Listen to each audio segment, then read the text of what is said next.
here. Bert Show. Time to get buzzed on the hot goss from Hollywood with Abby. It's the Bert Show's Entertainment Buzz. Austin Butler might be the definition of taking your work home with you, because after playing Elvis Presley for 3 years while filming the Elvis biopic, it seemed like his voice permanently changed, so much so that his latest film made him get a dialect coach so he stopped sounding like Elvis so much.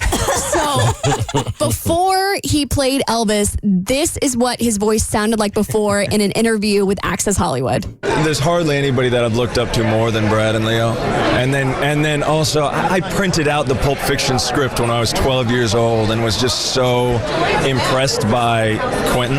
And so now to get to be around them every day and just soak in every bit of knowledge that I can, it was just quite incredible. And then here's what he sounded like after, during an interview with W Magazine. Where was my first kiss?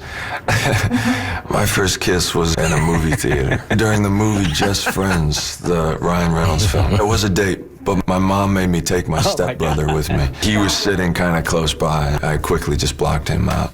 Okay. That's funny. That is hilarious. So he obviously watched copious amounts of Elvis film, interviews, to nail that Elvis voice.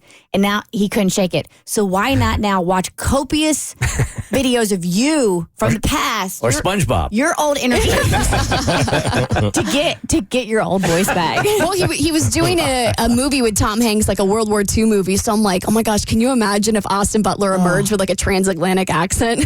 If you step back from it, Hollywood is such a stupid place. It's weird. It's such a really weird, stupid place, Completely. right? Like, I can't think of anything more annoying than being like this guy's girlfriend or boyfriend or whatever, and all of a sudden he's got a new voice, or method actors that become the character for the 6 months they're doing the role, but they do it at home and everywhere. Can you imagine how annoying that would be as a Daniel family? Day-Lewis was Abraham Lincoln for many, many months. So he sits down to dinner with his wife, and he's got the hat on and coat on and everything, and she's like, "You're not Abraham Lincoln. I know who you are." Dave Chappelle tells a funny joke about when he met Jim Carrey for the first time on his special, and Jim Carrey was in the role of doing like a comedian, and he was like, "Bro, I want to talk to Jim Carrey. Like, I didn't want to meet this guy." And he said it was the first time he met her. He was so excited that he didn't get to meet him because he was being the other dude. Hollywood is stupid. I will say it's an interesting tidbit that he and his longtime girlfriend of 10 years broke up while he was filming. So him and Vanessa Ann Hudgens were together for like a decade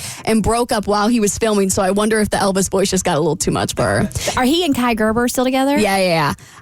Which...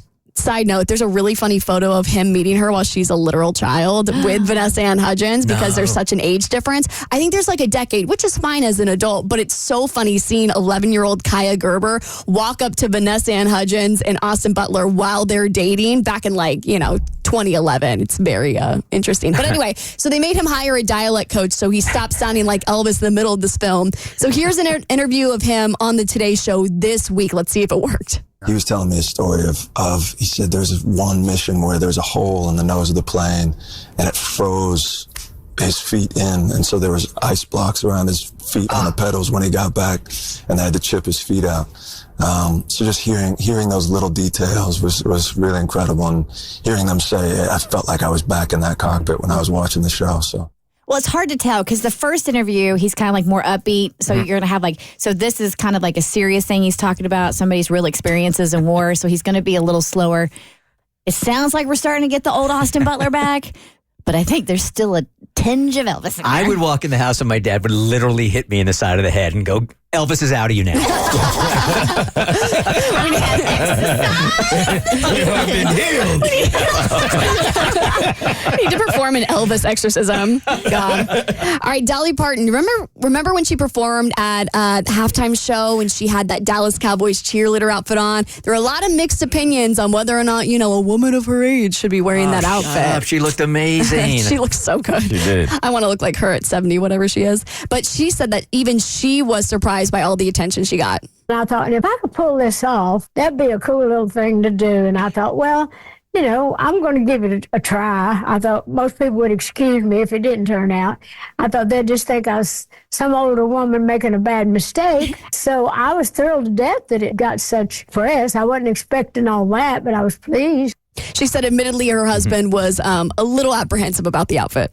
He had seen it, and I did wear it for him when I was doing my fittings, so Carl did see it. But he'd say something like, well, it's a little short, don't you think? No, it's not as short as those. He's like, you sure you can't make him a little longer, darling? Here, Bert Show.